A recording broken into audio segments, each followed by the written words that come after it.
No será nunca ni debe serlo una clasificación que venga desde afuera, ni desde las mujeres ni desde los hombres.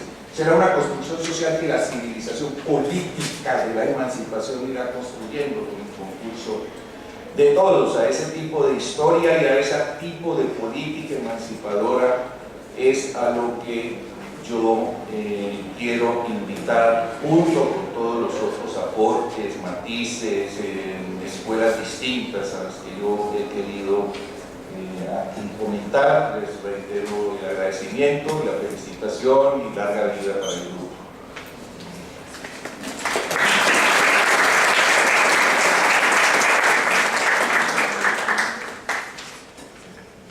Hay unas copias de mi ponencia. Traje, venía preparado.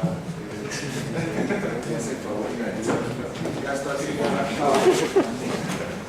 Muchas gracias.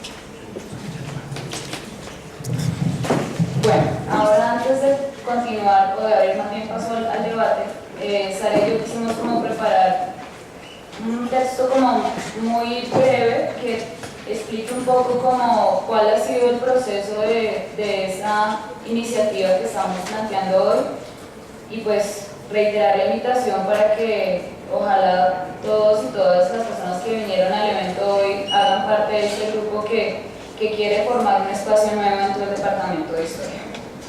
Entonces, bueno, antes que nada es fundamental aclarar que nuestro conocimiento sobre el género y las mujeres han sido adquiridos por la inquietud académica que hemos tenido y que nos ha llevado a estar en una búsqueda constante de propuestas y metodologías que nutren nuestro conocimiento histórico. Por lo tanto, es un conocimiento que está en construcción y que esperamos se vea ampliado y difundido a través del trabajo del grupo Historia de las Mujeres o Historia de Género. La pregunta que nos quisimos plantear como para poder hacer una introducción y como una presentación del tema que estamos tratando acá es la siguiente. ¿Cómo ha sido la relación entre la historia de las mujeres y el género en Colombia? El 9 de mayo de 1902 se creó la Academia Colombiana de Historia por parte del Ministerio de Instrucción Pública, que actualmente es el Ministerio de Educación Nacional. Así, la Academia apareció como el primer intento de institucionalización de nuestro campo de conocimiento. Inicialmente tuvo un carácter privado, cerrado y androcéntrico. Privado porque, a pesar de que fue creada mediante ley, en la actualidad actúa como una entidad de derecho privado y sin ánimo de lucro que realiza sus actividades merced a convenios anuales suscritos con el Ministerio de Educación Nacional. Y es de carácter cerrado y androcéntrico porque fue integrada, como comenta Alexander Betancourt en su texto Historia y Nación, tentativas de la escritura de la historia en Colombia, por descendientes directos de los próceres de la independencia, dedicados especialmente a la exaltación de las acciones de sus predecesores. Además, sus miembros provinieron del seno de las capas más pudientes, generalmente encabezados por expresidentes, exministros, altos prelados de la Iglesia Católica y personajes de las capas más altas de algunas regiones del país. Es evidente que todos eran varones. De ahí que pueda considerarse esa como una historia con un carácter androcéntrico, es decir, una visión masculina del mundo pretendidamente universal que excluye lo diferente, en particular las mujeres, pero también negritudes, pobres, indígenas, etc. Ubicando como centro de todo a los hombres y siendo las mujeres más objetos que sujetos. Sin embargo, la forma de hacer historia no cambiaría sustancialmente hasta mediados del siglo XX, en donde tomaría impulso el concepto de lo cotidiano, con el cual se daría paso a un acercamiento somero de la mujer a partir de la producción histórica, en contraposición a la figura pública del héroe o revolución como ejemplos palpables de lo público. Es gracias en parte a la historia total, expuesta por la Escuela Francesa de los Anales, la que da el punto de partida para recuperar el concepto de vida cotidiana. Cuando Georges Lefebvre en 1946 quiso vincular la cotidianidad con la sociedad, buscando superar esa invisibilidad expuesta descaradamente en el estudio historiográfico, en donde lo privado era dejado de lado, donde lo cotidiano, el diario vivir, solo interesaba si era atravesado por un análisis político, económico o social a largo plazo, y en donde la categoría mujer simplemente estaba contenida en el concepto de clase. Sin embargo, nada de esto garantizó la inserción de los estudios de mujeres en el campo histórico para nuestro país, ya que la corriente teórica que más fuerza tomaría en la universidad sería el materialismo histórico. Sumado a eso, había que ver que la historia como disciplina académica universitaria apenas sería impulsada entre 1955 y 1965 por los trabajos de personajes como Juan Frieder, Luis Espina Vázquez, Gabriel Giraldo Jaramillo, Orlando Falsborda y Jaime Jaramillo Uribe, los cuales venían de otras disciplinas, quienes tenían como principales influencias a la Escuela Francesa de los Anales, la nueva historia económica norteamericana y las doctrinas marxistas. De este modo, el paradigma histórico se centraría en diversas problemáticas, sin preferencias por periodos o actores históricos, que debían abordarse analíticamente con ayuda de las otras ciencias sociales. A partir de aquí, la historia se concebiría, según sostiene Germán Colmenares en su obra Ensayo sobre historiografía, como un conocimiento constituido en torno a la formulación explícita de problemas, los cuales debían resolverse de acuerdo con una metodología adecuada. No obstante, como vimos, la inserción de las mujeres como enunciadoras dentro de los discursos históricos se dio tímidamente a finales del siglo XIX, con autoras como Soledad Acosta de Samper, y tomó más fuerza durante el siglo XX, especialmente a partir de la mitad del siglo XX, con la renovación historiográfica que trajo consigo la nueva historia, la cual estableció una ruptura con la historiografía decimonónica, abriendo paso al trabajo de investigadoras como Susi Bermúdez, María Imelda Ramírez, Guiomar Dueñas, Margarita Garrido, Aida Martínez Carreño, Pablo Rodríguez, Patricia Londoño, Magdalena Velázquez Toro, entre otros. Así pues, las prácticas de la disciplina histórica colombiana en el siglo XIX y XX, en los cuales las mujeres en calidad de agentes de producción historiográfica empezaron un proceso lento de inserción en dicho campo, se caracterizaron por tener una ideología centrada en la visión masculina, donde la verdad histórica, entre comillas, era la escrita por los hombres, perspectiva que mantuvo y reprodujo la invisibilidad de las mujeres a través de las estructuras sociopolíticas y especialmente a través de la enseñanza de la historia. De este modo, durante estos 2 siglos, dentro de la disciplina histórica, la visión del mundo era masculina y además se pretendía universal, como ya habíamos dicho anteriormente. De ahí que la historia tradicional y hegemónica solo se refiere a políticos, próceres, vencedores y militares, sin cuestionarse, por ejemplo, quiénes sostenían económicamente las ciudades o pueblos durante las disputas políticas o las guerras. Durante los años 70 del siglo XX salían historiadores feministas tan importantes como Michelle Perrot, Joanna Scott, Gisela Bock y Albert Farley, quienes discutirían el problema de la invisibilidad de las mujeres en la historia, con aportes historiográficos y teóricos fundamentales en la relación de las mujeres y la historia. La primera historiadora que vamos entonces a explicar es a Michelle Perrot. Ella es una historiadora francesa, nacida en 1928. Ella destacó la necesidad de remirar la historia desde una postura que tome en cuenta la vida, la situación social y las actividades de la mujer en un panorama histórico, proponiendo que no se trata de constituir un nuevo territorio que sería el de la historia de la mujer, sino de cambiar la dirección de la perspectiva histórica, proponiendo el tema de las relaciones de los sexos como punto central. Por su parte, Arlette Fardet es también una historiadora francesa, nacida en 1941, considera que hay que dejar de limitarse solo a la reflexión sobre la mujer como agente de un momento histórico específico y empezar a analizar en la ruptura los puntos de continuidad en cuanto a las causas y consecuencias y ver cómo éstas han evolucionado. Propone establecer una historia de las tensiones entre los roles masculinos y femeninos y hacer de sus conflictos como de sus complementos un todo articulado que atraviesa el conjunto del relato histórico. Gisela Bock es una historiadora alemana nacida en 1942. Fue cofundadora de la Federación Internacional para la Investigación en la Historia de la Mujer en el año de 1987. Sus planteamientos en cuanto a la cuestión de la mujer, la historia de las mujeres y los estudios de la mujer se refieren a que estos no pueden quedar reducidos al sexo como sinónimo de sexualidad, sino que deben abarcar todas las áreas de la sociedad, incluyendo sus propias estructuras. Por lo tanto, el concepto de género implica que la historia en general debe ser contemplada también como la historia de los sexos, como la historia del género. Finalmente tenemos a Joanna Scott, que es tal vez la más conocida por su propuesta acerca del concepto de género como una categoría analítica. Ella es una historiadora estadounidense nacida en 1941, hace su formulación del concepto de género como categoría para el análisis histórico, el cual define como un elemento constitutivo de las relaciones sociales basadas en las diferencias que distinguen los sexos, y el género es una forma primaria de relaciones significantes de poder. Scott, en su texto Feminismo e Historia, señala la necesidad de usar una metodología que dé cuenta de la diferencia histórica entre hombres y mujeres, es decir, que dé cuenta del proceso de creación de las diferencias genéricas a través de la historia.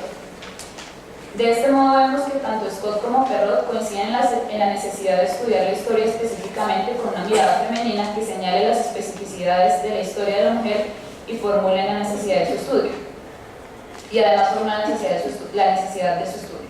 Adicionalmente, el aporte de Bock y Fargé apunta a la urgencia de la renovación historiográfica, con la cual se abra el paso a los estudios de mujeres y de género como categorías de análisis dentro del campo histórico, criticando de esta manera lo que ha sido la historia tradicional y señalando la importancia de los aportes de la historiografía feminista, no solo a la historia de la mujer, sino al conocimiento histórico en un sentido más amplio. Sin embargo, también encontramos posturas como la de las historiadoras italianas Gianna Comata y Anna Maria Son, que consideran que el género no aporta gran cosa, pues les parece que esta perspectiva huye del sujeto de estudio, dejando un lugar excesivo al análisis de los discursos y de las representaciones en detrimento de una verdadera historia social de las mujeres, por lo que abogan por una historia de las mujeres y no una del género. Finalmente, debemos reflexionar cómo enseñamos la construcción de la narración histórica, a quién se nombra y exalta, y de las que solamente hay silencio, pues ese silencio es el que refleja una historia por completar. De este modo es que la inclusión de la historia de género resulta imprescindible para el estudio, el análisis y la composición de una historia que se pretende más total, y esto va como en tono a la propuesta que queremos dejar sobre la mesa.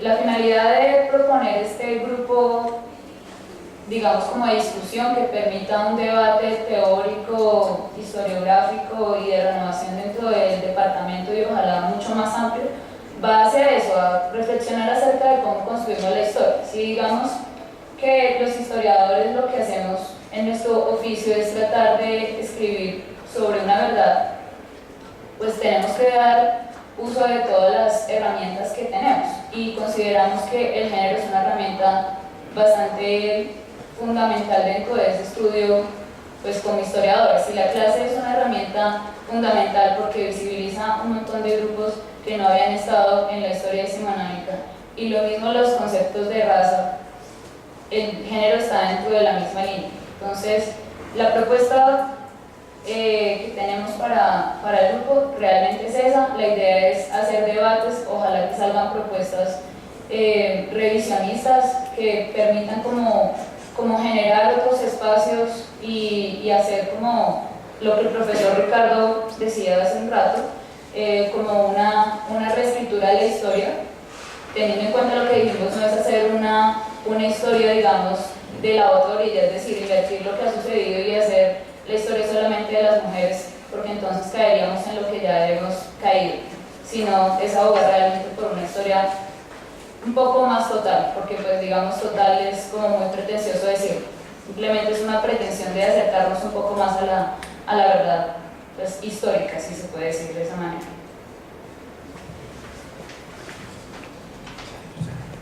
Bueno, ahora daremos paso al debate que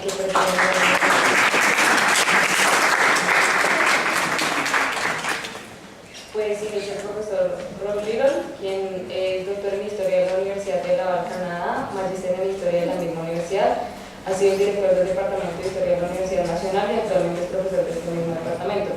Entre sus temas de interés encontramos teoría y filosofía de la historia e historia contemporánea de Europa. Es autor de la misteria de la historia cientificista, reflexiones sobre actitudes y prácticas del conocimiento histórico, y todo lo que queríamos saber sobre historia y que nunca habíamos osado decir. Asimismo, con la profesora María Imelda Ramírez, quien es doctora en Historia de América de la Universidad de Barcelona y magíster en Historia de la Universidad Nacional de Colombia. Es egresada y se desempeñó como profesora del programa de Trabajo Social y los posgrados de Estudios de Género de la Universidad Nacional de Colombia. Fue directora del Fondo de Documentación Mujer y Género, es integrante del Grupo Interdisciplinario de Estudios de Género, es integrante del Seminario Mujeres y Sociedad SIMS de la Universidad de Barcelona, ha tenido a su cargo las asignaturas Mujer y Género, Corrientes y Conceptos e Historia de las Mujeres en Colombia en la Maestría de Estudios de Género. Entre sus áreas de interés se encuentran la historia del trabajo social, historia de las mujeres, historia de la familia, la violencia en las relaciones de pareja y en las familiares y teorías feministas. Entonces pasaremos con el profesor Rolio, después con la profesora María Imelda y abriremos una ronda de preguntas acerca de las preguntas que tenemos acá, o sea, pues como para que ustedes den su opinión, posibles respuestas, propuestas respecto a las preguntas que planteamos de debate que encuentran aquí.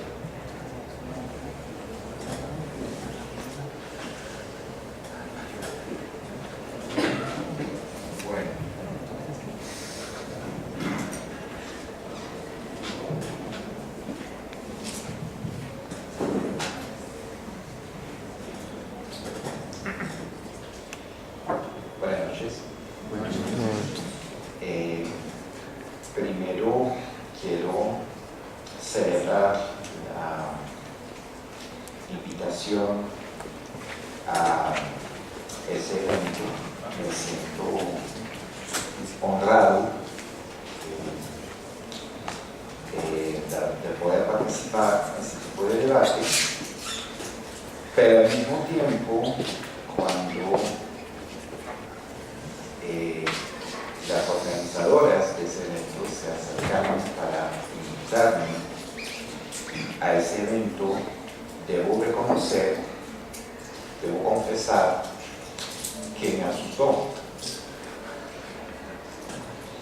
Y después de escuchar la intervención de la profesora Bermúdez y la de mi colega Sánchez, me siento más asustado que nunca. Y eso porque quiero hacer una serie de aclaraciones. Primero, y eso es lo que respondía en ese momento a las organizadoras, mi interés hacia la historia de las mujeres y el género, donde debo aclarar que a mí me interesa más, reconozco el sesgo, la historia de género que la historia de las mujeres como tal. Eso en el debate pues lo puedo explicar más en detalle. Mi interés viene solamente a la historia que hago, que me gusta hacer, que es de enfoque postmoderna y tiene que ver con los discursos, con el problema del poder, los discursos de poder, el poder hegemónico, etc., que aplico pues en mi quehacer cotidiano como historiador y por supuesto en ese caso pues la historia de género constituye para mí un enfoque muy fructífero, desafiante, trastornador y me atrevería a decir una aliada. Pero debo aclarar que en ese sentido pues he leído pues, no necesariamente mucho de manera significativa, pero he leído de todo, falta mucho por hacer, por supuesto, pero aquí lo que quiero decir sencillamente es que mi acercamiento, y eso es quiero volver a reiterar aquí, es más la de un diletante que otra cosa, o alguien al límite del diletantismo, por las razones que acabo de mencionar. Bueno, entonces, ahora respecto a las preguntas. Bueno, yo no tengo preparada una ponencia. De hecho, cada vez menos me gusta hacer ponencias. Me gustan más los conversatorios. Pero quizás quisiera decir algo aquí, cuestión de quizás dar unos elementos para el debate. Habría que preguntarse si, y aquí debo agradecer a las anteriores intervenciones, donde voy a capitalizar un poco aquí, o que confirman o que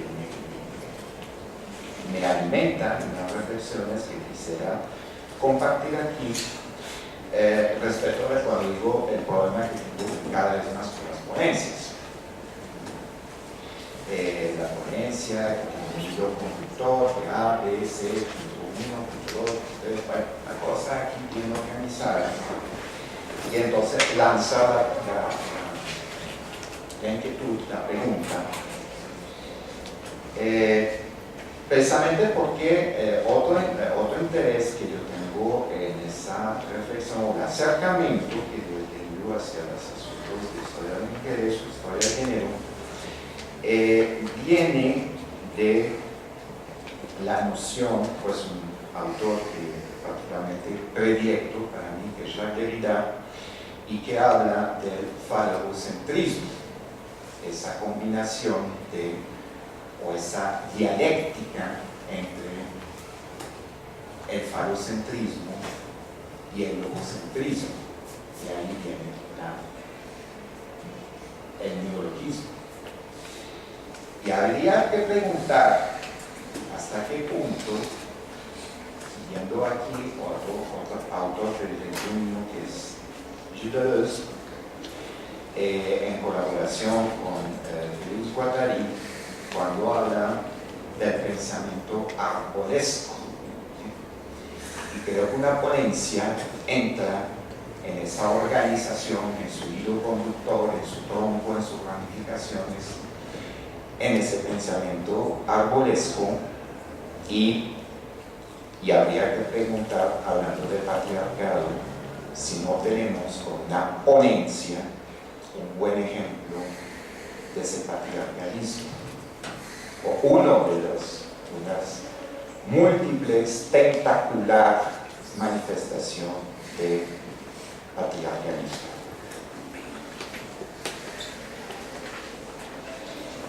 Bueno, ahora yo quisiera de manera muy sucinto hacer como unas primeras aproximaciones a las preguntas.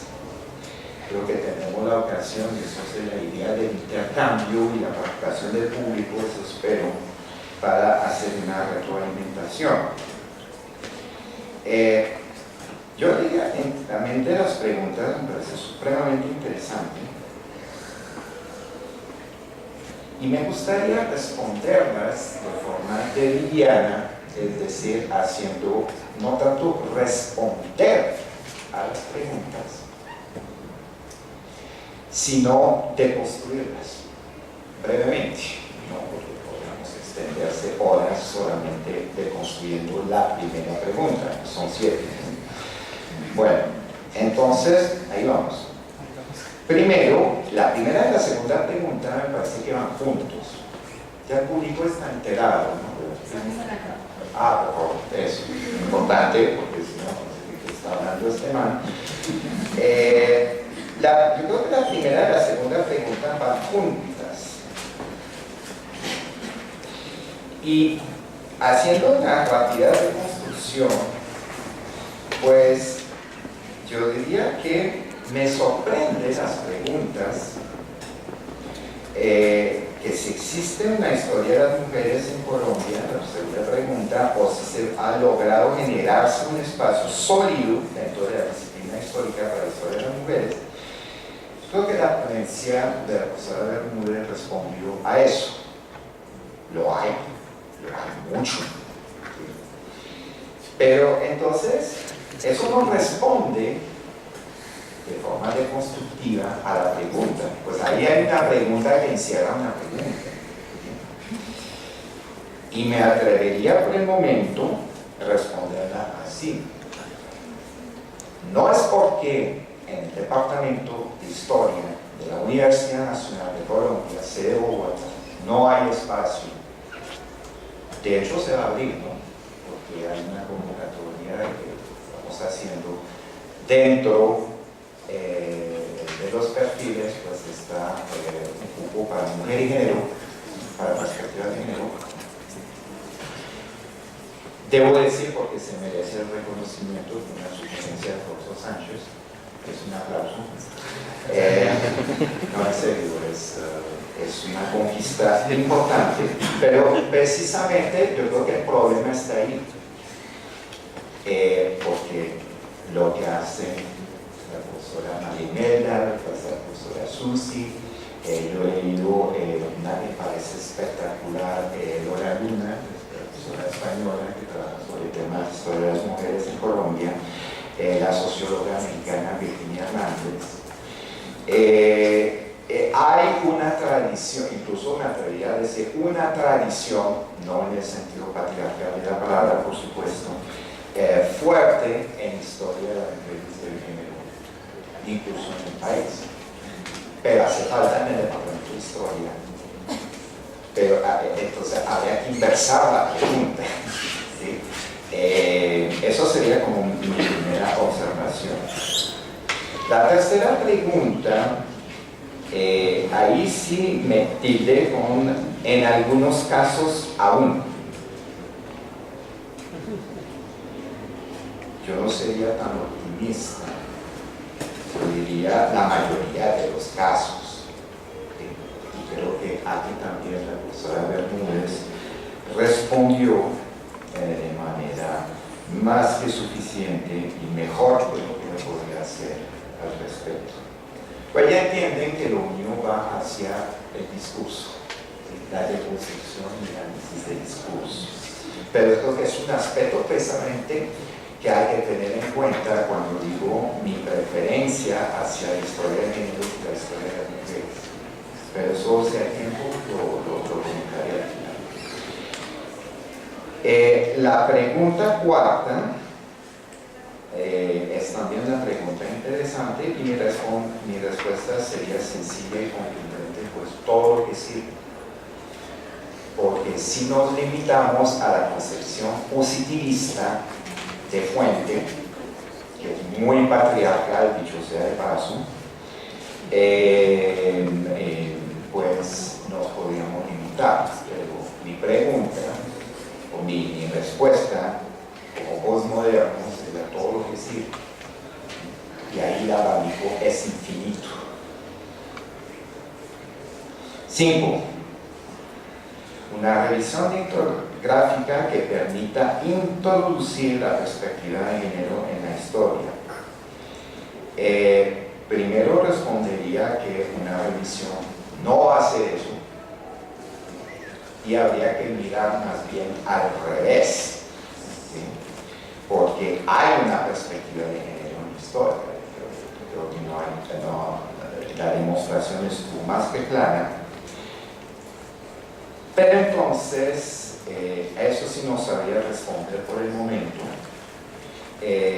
sería ver la posibilidad de un aporte más allá de una simple revisión historiográfica, que eso se puede montar rápidamente, pero yo invitaría también a una reflexión historiográfica, o como dice Lola Luna,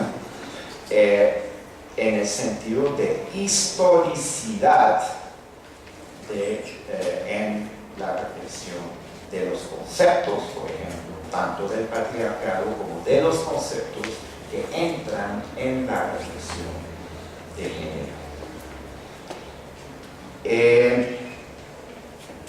La pregunta sexta, la sexta pregunta, bueno, es también la respondí a una periodista que me entrevistó antes del evento, iniciar el evento.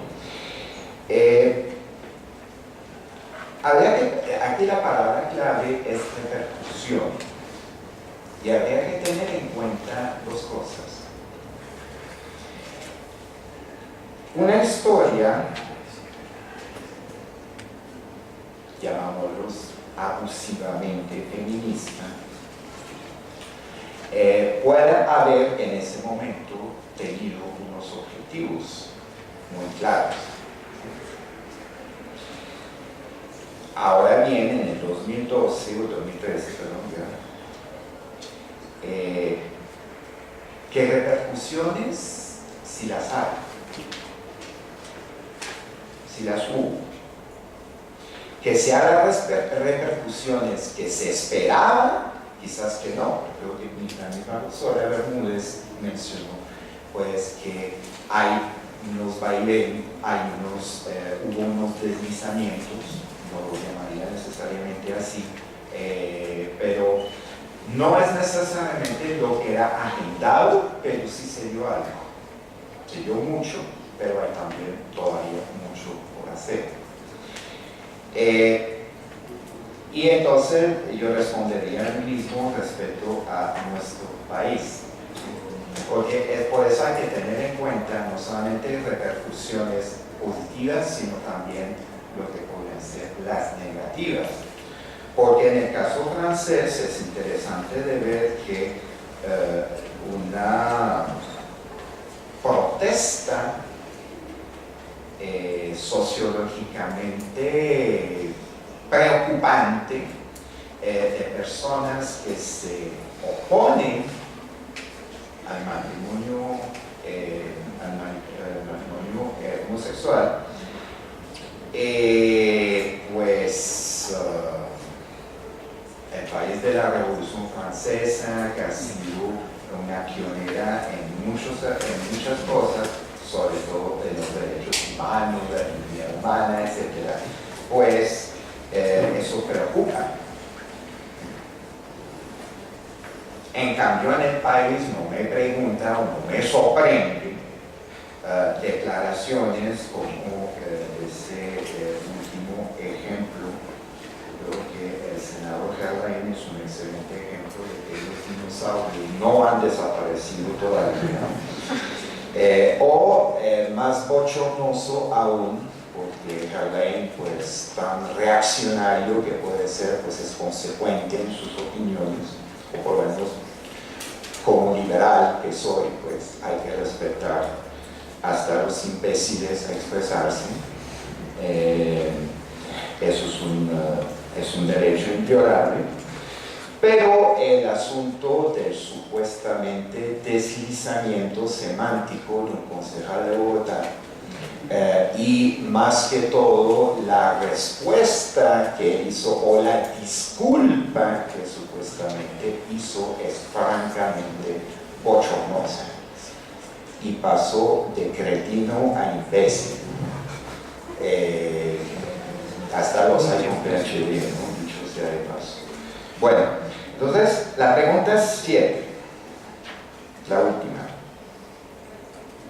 Ahí también hay unas cosas bien interesantes cuando uno dice, y en eso estoy de acuerdo con mi colega Bermúdez, que el patriarcado es insidioso. Pues me gusta el pulpo, ¿no? Una cosa tentacular. Incluso la bestia mitológica de la hidra, no sé si la traduzco bien al español, que se le cortaba la cabeza y volvía a crecer dos más, ¿no? Eso pasa con el patriarcado, eso pasa con el machismo. Entonces, y creo que tenemos un caso aquí en la pregunta, ¿cuál considera que son los pasos a seguir? Creo que es una pregunta bastante patriarcal, ¿no? Pues la pregunta a las colegas femeninas quizás no tenga tanto ese tono, pero no me siento legítimo, autorizado, capaz de mencionar pasos a seguir. Yo creo que Derrida aquí tiene razón cuando dice, pues, en una entrevista que, bueno, el asunto de la lucha contra el patriarcado, de la deconstrucción del patriarcado, no es tampoco decir, no es un asunto de mujeres, los hombres no tienen nada que caber ahí. Puede ser una cosa incluso de los hombres, de las mujeres, y como dijo esa reina de belleza en aquel entonces, todas las combinaciones posibles, ¿no? Sin embargo, yo discrepo de Derrida en decir, pues, que a veces en el camino, pues, creo que los hombres, o el hombre que soy, tienen que hacer un paso al lado y decir, pues, tienen toda mi simpatía, todo mi apoyo, pero hasta un cierto punto, pues, será asunto de las mujeres. Entonces, en ese sentido, los pasos a seguir, pues, me parece bastante interesante la pregunta, porque es de esa manifestación insidiosa del patriarcado. Y lo mismo siguiendo entonces, para que dentro de la disciplina histórica tengan cabida las categorías de género. Creo que ahí otra vez la profesora Bermúdez estuvo muy claro y comparto completamente la posición. Pues no es la cuestión que tenga cabida, es un derecho, punto. Y no se discute eso. Entonces las categorías de género, reconociendo que existe una deuda histórica con las mujeres y que queda mucho trabajo por hacer en este campo. Creo que el asunto es más que una deuda. Y ahí creo que, puedo equivocarme, es algo necesario, más no suficiente. Y especialmente me apoyo aquí sobre la profesora Hernández cuando menciona, o lo que ella llama, pues, la concepción liberal de los estudios de género o de las luchas feministas, donde hay una creencia de que a golpe de leyes, de normas, se puede solucionar un problema. Yo digo, ayuda mucho, pero no es suficiente. O, otro ejemplo nacional, que ayer pues se duplicó la condena por pues, violencia, un efecto bastante lamentable de violencia hacia el cuerpo de la mujer, que es la práctica de lanzar ácido, las mutilaciones, ¿no? Yo creo que ese es un paso interesante, importante, pues, de endurecer las penas. Pero que eso ponga fin a la práctica, yo no soy tan optimista. Porque solamente hacer una ley sin un problema educativo y sin una deconstrucción del discurso patriarcal, eso va a seguir. Yo puedo citar el caso de mi país, donde hay igualdad salarial, hay muchas cosas a decir, de que es considerado un país de punta en la cuestión de la igualdad de los sexos. Pero entonces, por trabajo igual, salario igual, ¿eso puso fin al acoso sexual en medio laboral? No. Incluso tendió a aumentar. ¿Sí? Entonces, esa concepción que dice Hernández de la concepción liberal del feminismo, pues tiene sus aportes, pero también tiene sus limitaciones. Entonces, el asunto de la deuda histórica, pues yo creo que es más, porque además también, y eso podría dar múltiples ejemplos desde la reconstrucción discursiva, de que la cuestión de invisibilización y que simplemente darle un protagonismo que se le ha negado, como tiende a hacerlo, a mi modo de ver, la historia de las mujeres en el sentido estricto de la palabra, sin esa perspectiva de género,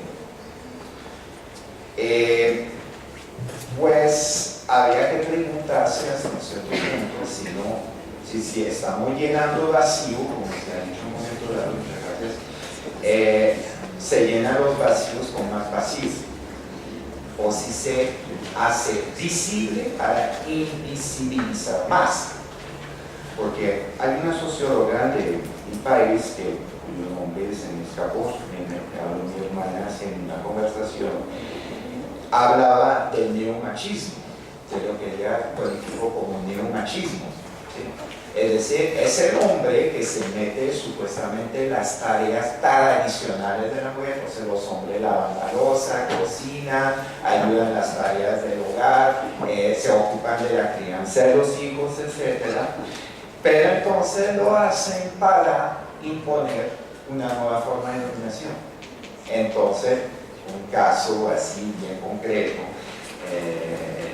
un psicólogo en mis conocimientos, que él sí se implicaba en la crianza de sus hijos, porque era psicólogo, tenía una formación académica, racionalista, etcétera, mientras que la mujer pues es instinto, entonces, es decir, se mete en ese campo, no en la perspectiva de una igualdad, sino para reproducir, para reinventar el discurso de dominación. Entonces, para concluir, Entonces, yo diría, aquí pescando una idea que avanzó mi colega Sánchez, de lo que porque las mujeres son parte del humano. Pues sí, pero en lo que me preocupa personalmente, será compartir la preocupación, yo creo que no es suficiente darle a las mujeres su papel en el género humano. Además es algo profundamente chiviado, si me permite la expresión, porque partiendo de la idea central que la idea misma de humano es patriarcal. Es la idea de los hombres, la idea de la humanidad, la idea de lo humano, es una construcción patriarcal. Son los hombres que construyeron, es el machismo que construyó esa noción de humano. Y no sé, quizás yo he leído algunas, leído de lo que consideran el feminismo radical, pues es algo que trastorna como hombre, lo reconozco, pero que es muy estimulante, pues son lecturas como el famoso manifiesto Scum de Solanas, o a la feminista considerada radical en Estados Unidos, Andrea Borkin. Entonces, es que ahí está el problema. Entonces, no es que vamos a dar el lugar que le corresponde a la mujer